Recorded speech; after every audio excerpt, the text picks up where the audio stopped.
Hey everyone, it's Crystal here with Sober Onions Podcast. I am excited because I am talking to my fellow friend who is in Canada, and his name is Joe. Say hi, Joe. Hello. How are you today? You're doing good. Thanks so much for coming on the show. Thanks I love your me. hat. I wore your hat today just because I wanted people to see it on YouTube. I'm gonna just update everybody what's going on. Happy holidays. We're coming on Christmas, which is exciting. The holidays are a little rough for me. If you listen to my last podcast, I struggled a little bit through Thanksgiving. It was difficult for me because I felt like deja vu. It's like when you are going into sobriety and you're repeating things that you've done over and over and over again. It's like having Christmas without the presents, or like, I shared this in the last episode. It's like having Thanksgiving without the turkey. It's like things that to be are not to be in sobriety. And so, here I am, with history of drinking at all these holidays, and here it comes, and there's no alcohol, and it's just weird, and there's all this time, and I'm not spending money on anything, and I'm going into the grocery stores and it's on every rack, and now it's like, buy a pack of gum and a Fireball. It's like, it's getting ridiculous. It's crazy. So I love Canada. I've been to Canada once. I was in Ottawa, and then I drove over to Quebec to get weed because, you guys have like the best weed ever. I never was a big weed person. I don't know. I wasn't really into drugs at all. I know that when I smoked weed, I would get really like horny or sexual, and we did like a trip down to Fantasy Fest in Key Largo, Florida. I don't know if you've ever heard of. Have you ever heard of Fantasy Fest? Okay, Fantasy Fest. I went every year for a couple of years because I loved it, and big drinking party, lots of crazy people walking around in like paint and nothing, and wild. It's just wild. Okay. And we decided to smoke weed, and my friends like found me in a grocery, or not a grocery store, like a gift shop, like humping the t-shirt rack. So yeah, there you go. That's a little bit about me you didn't know. But yeah, I was a real big fun person to be with when I was drinking. I had my really fun side when I was like in middle aged, where it was fun and it was funny to like wake up hungover. I remember when there was like a funny stage, like where we bragged about our hangover, and then it was like hair of the dog. Let's go to the bar and hair of the dog, So we just start drinking in the morning because we were hungover, because that fixed it. But really all it did was make it worse and make us forget. So had a lot of fun in Key West, though. Lots of stories, lots of stupidness, but I did have a good time. I actually met Ron Jeremy nice. in Key West, and I didn't know who he was, so he did not like that. He was not thrilled that I did not know who he was. So, anyways, enough about me and Key West. I'm sure you love that. But yeah, so I'm here. I am almost 7 months sober. I'm working on the podcast, getting a lot better at it. It's a lot of work. I'm just now starting to set up a subscription. So if you guys want to subscribe to the podcast, it's really cool. It's this new thing called Podcorn, and they set it all up for you. So you can go in there, and it's like $5 a month supports it. $10. I got creative, and since it was Sober Onions, I named it cool things like, be a chive or a Vidalia, like I got real creative with it. So everybody's gonna be like, "What? Like I donated $5. I'm a chive." So, anyways, it's kind of fun. But yeah, the holidays were rough, but I'm still sober, and I'm loving the sober community because it's a huge reason I am still sober and I'm still able to do this podcast. And so I met you on social media. Most of the people that I have met recently on my podcast have been through social media, and what I have been doing is I've really been sifting through, sifting through all of the people that are promoting awareness and going through and seeing who's actually genuine. Because to me, I feel like you can have a sober platform or social media platform about sobriety or recovery, but if you haven't been through it, don't have a platform. Don't, just because you stop drinking and you start drinking NA stuff, like, you don't have a clue what we're going through. And so I sift through a lot of that, and I find the people that are genuine. And so I found you, and you are Hope Be the Cure, and your mission is quit the stigma, or stop the stigma of it not being okay to be sober and to live a life in recovery. And I love that. We'll talk a little bit more about that. I'm going to ask you some questions about how you got there, but let's talk about you, Joe. You're from Canada. You started at a very young age just playing sports, and then you ended up having some addiction issues. So I just want to talk to you about that, and then we'll talk about the fact that you are creating and starting sober living facilities, and I just think that's amazing. Yeah. So Thank ahead, you. Joe. Tell me a little bit about you. A little bit about Joe. All right. I grew up, I have an Italian background. I grew up basically very family orientated. We moved to a certain neighborhood, and a certain kid was walking me to school, and at a very young age, I started getting sexually abused. And I could remember it so vividly. About 8, 9 years old, my family went to his family's house to watch a soccer game, and he kept asking me to come in the back, and I was terrified. Always was terrified when I had to go with him, but I couldn't say anything because he used to threaten to kill my mom if I would say something. So he gave me this glass. It was a glass of white wine, I'll never forget. And I drank it down because I didn't know what alcohol was. I was a kid, but it like instantaneously made me feel like buzzed. I could remember the buzz, believe it or not. And it made me feel great. So when he would call, the fear would be there, but I would just drink. At a very, very young age, I would drink, and I would go over because I wouldn't feel so scared. I would actually feel kind of happy and accepting what he was doing to me. And it became a pattern for me. I was, like you said before, playing sports. I was very, very lucky to have a dad who got me out there all the time, keeping me off the street. And I was doing very, very well. I was doing very well in hockey, very, very well in soccer. I was drafted to Italy to play soccer, and I was drafted by a junior V team, and addiction got the best of me. And at a very young age, organized crime got the best of me, and it became Joe. I lived a life very scared to wake up every day, and I fueled it by alcohol and drugs. And that made me feel like I was untouchable and I was on top of the world.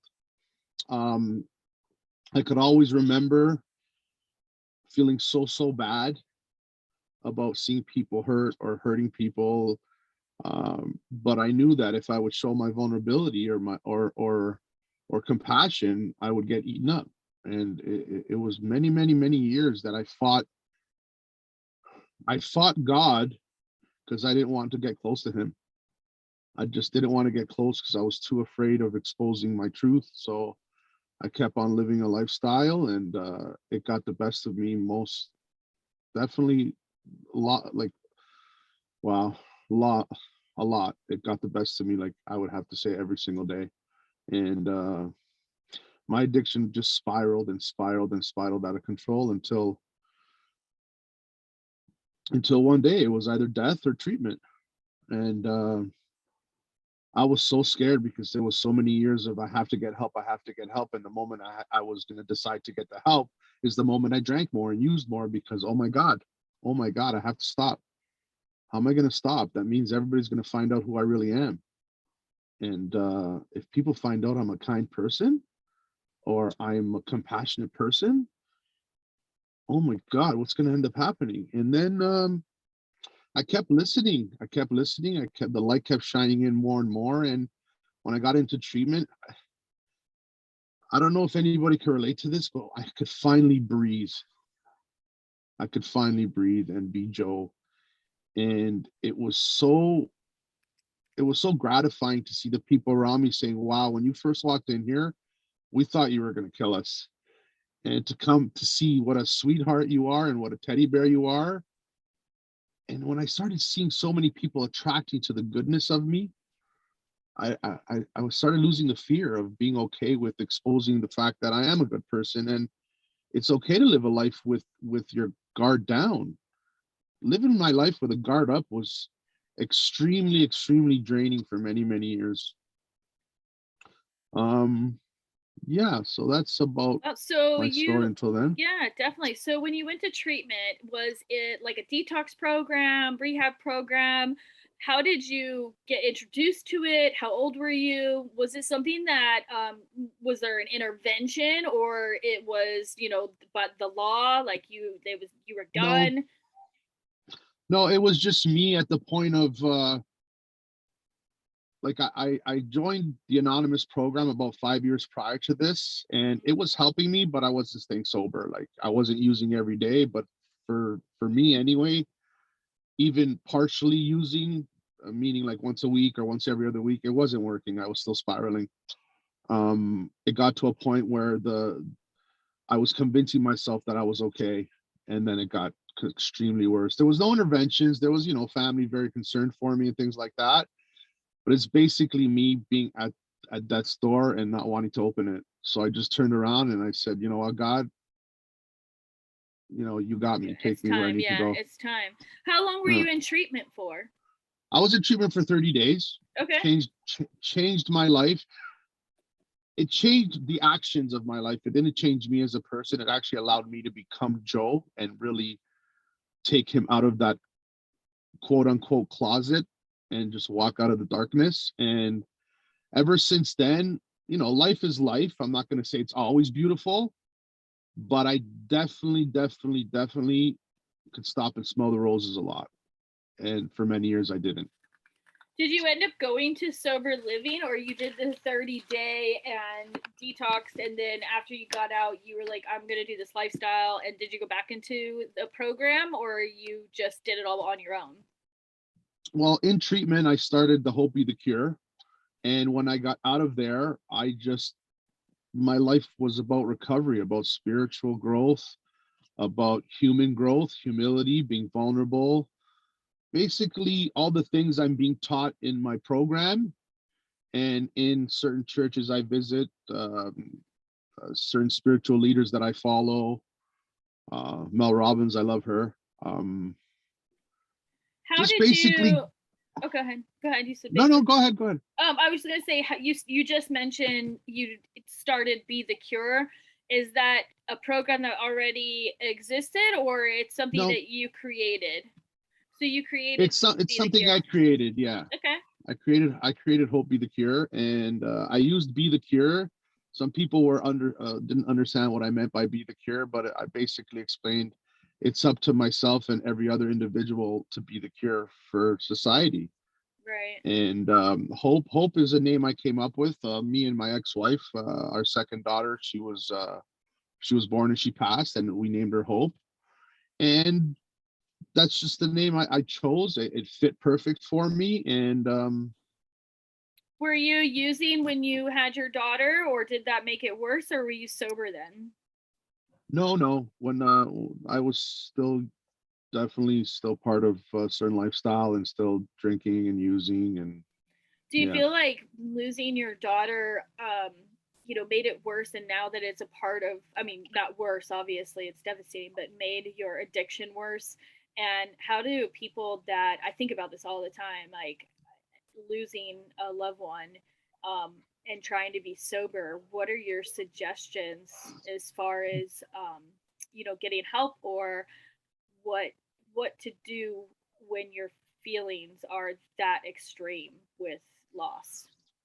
Well, if someone is in recovery or is a recovering addict, for myself, for my own journey, I feel the big things don't really affect me to go want to use more. It's the small little stupid things in life that build up and just drive us bananas. When my daughter passed, it was sad. It was very, very sad. Yes, I did drink through the through through the funeral and everything like that, but it didn't get any worse. If anything, it made me realize I need to stop. But it didn't get any worse. I think it's the little things that really get to me more than the big things. When big things happen, I find that I could sit back and really dissect what's happening and talk more about my feelings and talk to a sponsor, talk to some people in the program, talk to people that are not in the program, anybody who's compassionate enough to listen. The small little things nobody really speaks about, including myself, like the guy cutting you off and just the stupidest things that just should not make us nervous that actually make us nervous. And it's that build up. That's usually, like, even this morning, like I had a couple days, and this morning I woke up and I was driving to the tattoo parlor, and the addict brain, stop over there, have a drink before you go. And it's just like, yeah, it never goes away. I know it really doesn't. And that's what's so sad about our disease and our addiction. The more I learn about it is, it's like I said, it's like this deja vu. It's this, when we do something physically, it's muscle memory, like I've taught dance for, 12 years, but I can't lose a pound to save my life until I change something because I have muscle memory, mm-hmm. And when it comes to our addiction, it's like this muscle memory of, our brain wants it, it needs it, it's repetitive, it reminds us. Like, you can be 10 years sober or 20 years sober and you drive past a bar that you used to go to and it's like, oh, I remember that, and oh, that drink was nice, I mean it's wild. I mean, how much you really obsess about it, and that's I have a sponsor who has to listen to me, and bless her heart. God bless sponsors, eh? Yes, especially mine. But she's great. But it's like it is wild how we can obsess about things that don't matter. And I think you brought up a really great subject. These big things that happen, you're able to sit back, dissect them, and really use the tools that we have been given to deal with the problem. But it's like, yesterday, I mean, I'm in it. Like, I'm like, financial issues can be a problem. My job, I didn't lose my job, but I got laid off because of a computer issue right now. We're working through it, but by the time I get it back, I'm going to need an attorney. But it's like, everything happens when you're in recovery, and it's like, I just feel like, I go to my sponsor and I'm like, I can't catch a break, and she's like, relax, okay, first of all, stop, and like I had a job interview yesterday, and I'm telling my sponsor about it because it's my first job interview sober, and all I can think of is, God, please don't ask me about any other job because I was drunk at all of them, like, please don't, and I'm telling my sponsor, like, well, if she doesn't call me today, I'm going to call her tomorrow. And my sponsor's like, just stop right now, like, let it go. Like, yeah, I'm like, it's ridiculous. It's like, I every situation I am, I'm obsessive about it. And, that's why we have to plug in, and we have to constantly be, going into these programs that help, what you're doing, how, I found you, what you're doing online, you're inspiring people, hope be the cure, meaning, now it's really, close to my heart because of your daughter. I didn't even know I was wearing a hat with, her name on it. So that's really, really cool. And I'm very honored. But, you. How did you, so I have another question for you. Please. This is where I'm going to edit. I will edit this part out, not on YouTube, so YouTube gets it all. Like, YouTube, we're gonna be like, all good. Yeah, I haven't figured that out yet, and the one person that watches it will see it, so I'm not really worried about it. No, I'm serious. I just loaded the YouTube, so it's all brand new. Okay. But I do. So let's talk about sober living. So I will tell you what I know about sober living, and you can tell me what you know about it and how you got involved in it and why you're so passionate about it. Because that's how I met you. Was I basically reached out to you. You reached out to me, and I said, "What is this whole Hope Be the Cure thing? What's and the stigma mean?" Because again, I was brand new. I don't know all this verbiage. I know different verbiage.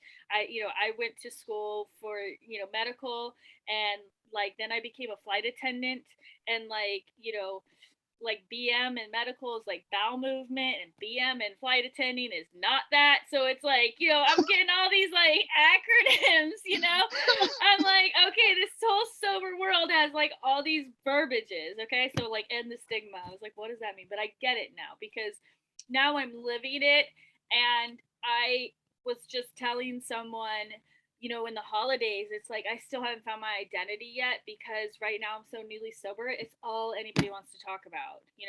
How are you doing? You look great.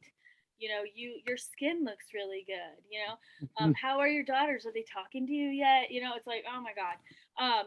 So it is hard because it's like stop the stigma, like relax. I just stopped drinking, but to my sober community, they know what's really going on with me. To my sponsor, she knows what's really going on with me. But the outside world is just judging me because they don't know what I'm going through, what has happened, and why I'm there. And so it is hard. And I do agree with End the Stigma because I think that even somebody now that is struggling with addiction or alcohol and it hasn't reached the point of treatment center has a chance to change their life around. And that's why we're here is we're spreading hope because instead of waiting until it's unmanageable, which is what happened to me, there's a chance you can make that decision. And now there's all these resources and there's people out here talking about it finally, and saying exactly what I'm saying, like, hey, I'm a hot freaking mess, and I'm 42 years old and I have 2 kids and I've been divorced and I've been drinking for 20 years and I have all these things, and someone goes, oh, me too, and I'm saying stop drinking. Like don't do what I did. It's like our parents who try to live a different life from their parents because they don't want to do what their parents did, and everybody's trying to protect you. And so that's really my message. I say my mess is my message, but I truly mean that because I want people to be able to have the resources and be able to, reach out and type in Google sober, and maybe Sober Onions comes up. I don't know. Or maybe Hope Be the Cure comes up, or End the Stigma. All these things that we're trying to hashtag and we're taking all this time to do. There's going to be somebody out there that is listening that says, you know what, okay, they're like me.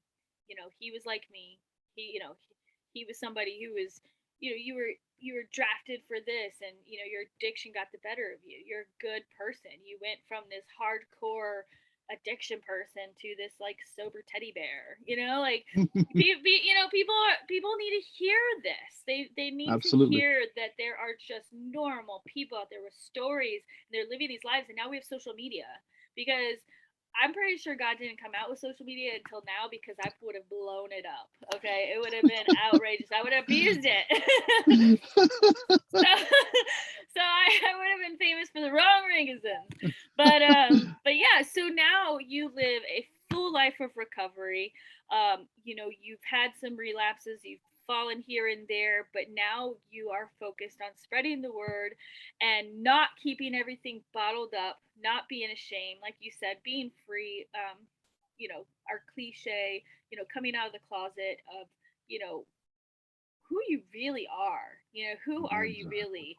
And surprisingly, that's the person everybody loves and wants to be around. And so now that you are focusing on other people's mental health issues and spreading the word, tell me how you got into sober living.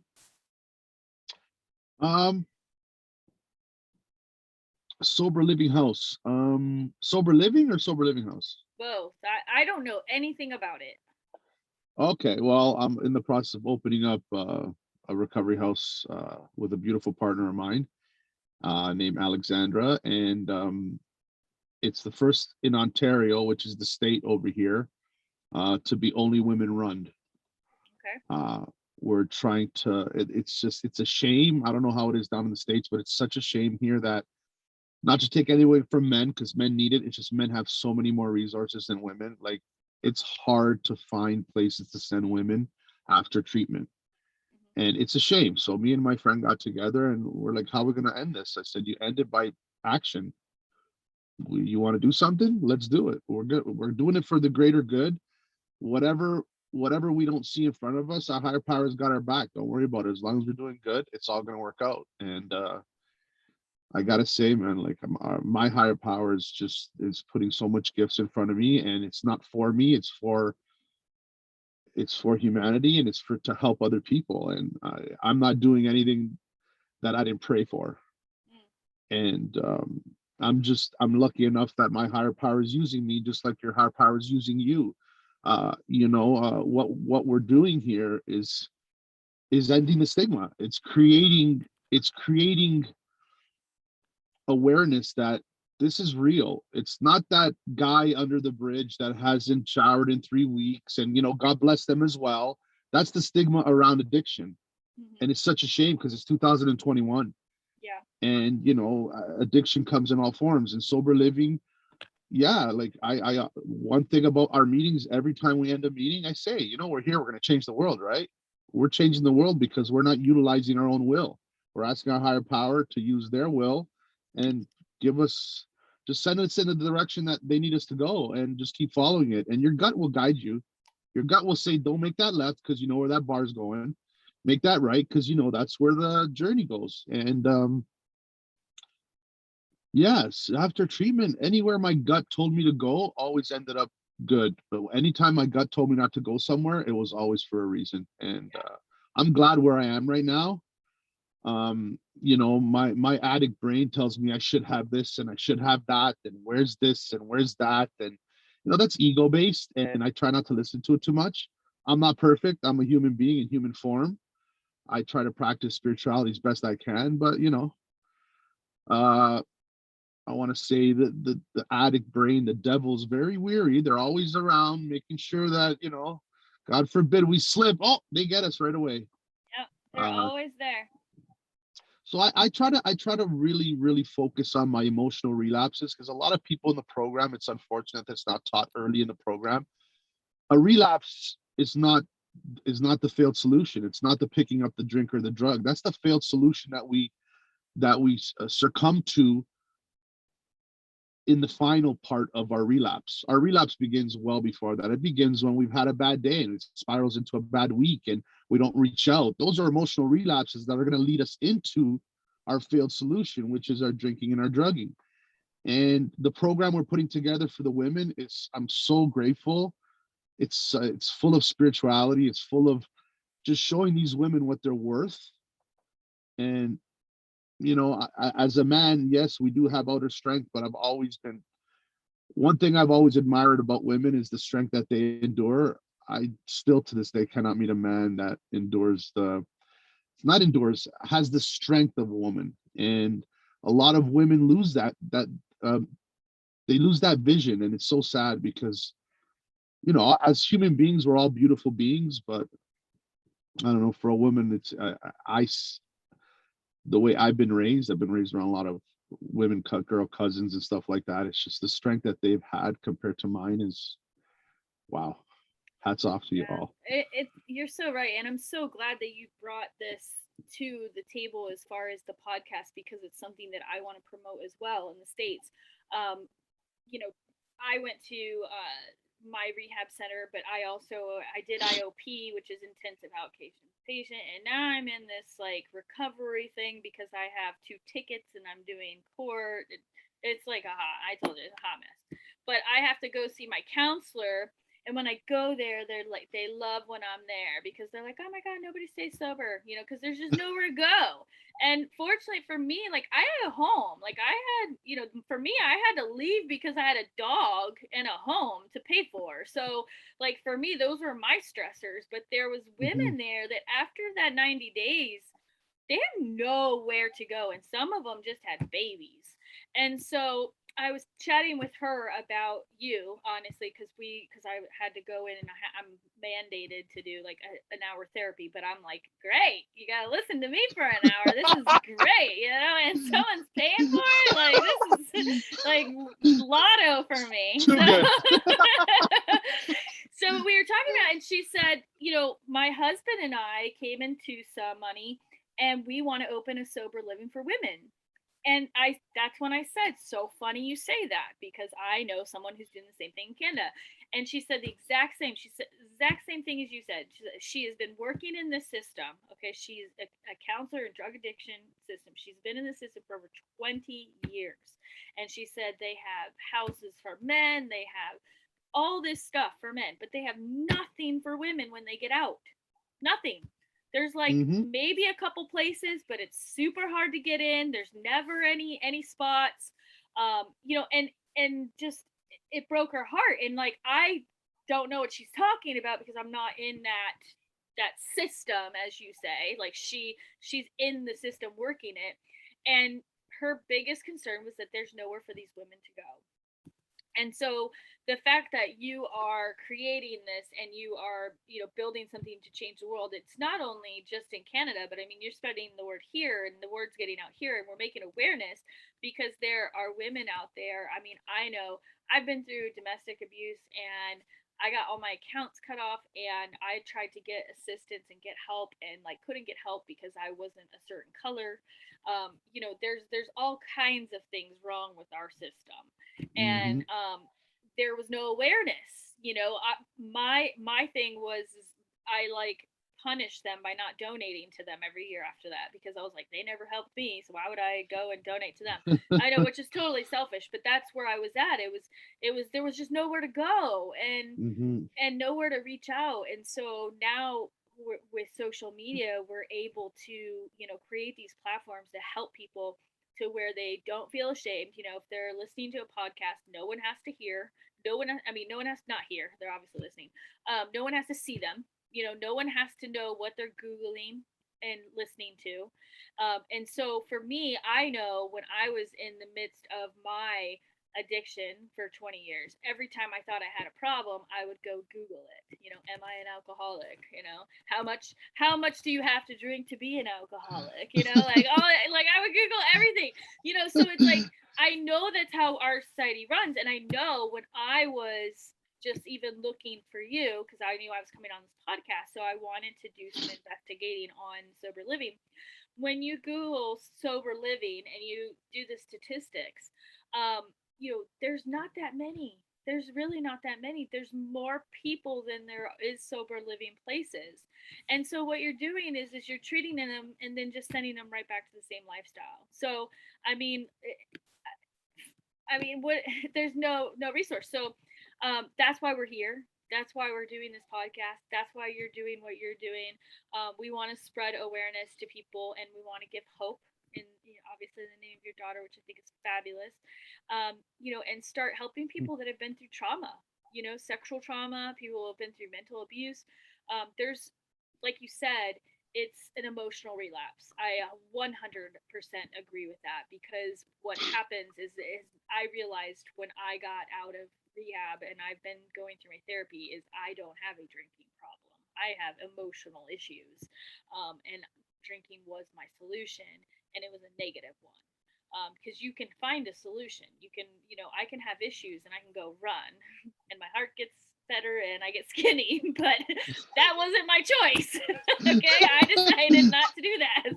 But you know, it probably was a thought, but yeah, not a choice. You know, I mean, they say, okay, go on a walk when you're like, you know, having a bad day or things are, you know, you're emotional. Go on a walk, that helps, and it creates, you know, endorphins and all stuff, and it's true. But I was like, no, I'm gonna drink wine instead. It's my solution. So you're absolutely right that we need to bring awareness to these emotional relapses, because mental health is just now being talked about, because again, the stigma. People think mental health is somebody in a loony bin, you know, somebody in a straitjacket. Exactly. It is not the case. Just like it's not the case that someone who's in addiction is somebody who is homeless and is standing on the side of the road with cardboard saying, I need something, you know, so I can go drink, or I need a sandwich, or whatever the case may be. Addiction and drinking is someone like me who has 2 kids, who is raised in a Christian home, who is a Christian, who is a normal person in the community, and someone like you who is a total giver of the community. And it just, we're regular people that have addiction. It's a chemical addiction and it's an emotional relapse. And I absolutely 100% agree with that. And I just want to bring awareness to that. And I want people to know that it's okay to say, back in the day, you wouldn't be like, hey, I'm mental, it doesn't work like that anymore. Mental trauma is a thing. Mental awareness is now the solution. And so I am here with you doing that. And I just really enjoyed our talk. And is there anything else you wanted to say or any questions that you have? I wanted to end off with this one thing. And I say this all the time when I go speak to people in recovery. I speak to people still using. I always say this. If you take a using addict and get them clean and they become recovering addicts, it's people like us who run the world, because we are that smart. Because we're not smart only with our brains. We're smart because we could pick up on vibrations very easily. We are very empathetic people. We have beautiful hearts, and more of us need to start showing that, just like yourself and what you're doing. And I thank you so much, because it's people like you that are helping end the stigma. And I could already see you 5 years from now with your own talk show. So we'll see. you know what, good on you. Amazing things that you're doing. And I really am grateful, and thank you so much for today. Yeah, thank you so much. And again, I'm gonna put everything in the show notes. You'll see a little bit more about Joe. You'll see what he's doing. You'll see everything you need to know to get in touch with him, all of his social media. And hey, I'm ready to go to Canada. You just let me know. I'll be there at the Sober Living. I'll cut the red ribbon, whatever you need. That's amazing. You're more than welcome. You let me know when you want to come. You got a place to stay, I'll tell you right now. Sounds good. Well, thank you so much, everybody. This is Sober Onions podcast. Thank you, Joe. And hope be the cure and end the stigma. And again, this is Crystal. Remember, if I can do it, we can do it. All right.